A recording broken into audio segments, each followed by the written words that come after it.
वैसे तो social media हमेशा ही यह कहता होगा कि मेरी शक्तियों का गलत इस्तेमाल हो रहा है और उस कंटेंट को देख के वही क्रिंजीनेस हमें भी फील होती है। पर जब मुद्दों की बात होती है और उसका सोसाइटी पे असर भी होता है, तो ग्रेटिफिकेशन दोनों एंड पे होता है। ये ख्याल मुझे इन दिनों बहुत बार आया जब मैंने अरावली रेंजेस से रिलेटेड रील्स और कंटेंट देखा। बहुतों ने तो इसे सनसनीखेज तरीके से और कुछ ने इसे सटल और तथ्यों के साथ समझाया।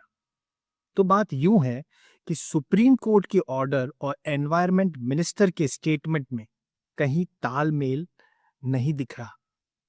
सुप्रीम कोर्ट कह रही है कि 100 मीटर से नीचे वाले सभी पहाड़ अब अरावली रेंजेस में नहीं आएंगे। मतलब 90% अरावली पर माइनिंग का डेंजर है। और वहीं मिनिस्टर जी कह रहे हैं अरावली सेफ है। सेफ कैसे है? जब सेफ ही है तो नए माइनिंग लाइसेंसेस और डेफिनेशन रिवीजन की जरूरत कहाँ है?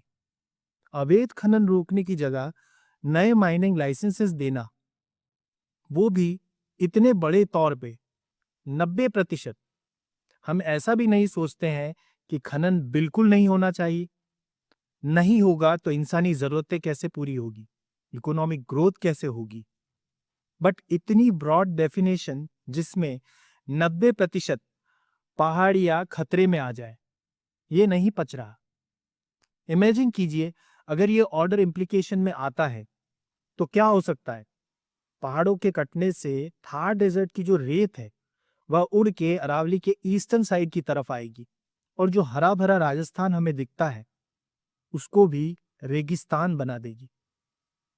वाटर लेवल्स डिप्लीट हो जाएंगे। जो दिल्ली का हाल आज है उसका कहीं गुना और भयावह होगा। इन रेंजेस में कहीं प्रजातियां फलती फूलती है और वह सब बेघर और खतरे में आ जाएगी। ये सब कुछ दिनों या कुछ सालों में नहीं होगा। ये होगा, लेकिन एक स्लो प्रोसेस में, जिसके रिजल्ट्स हमें कुछ 100 सालों में दिखेंगे।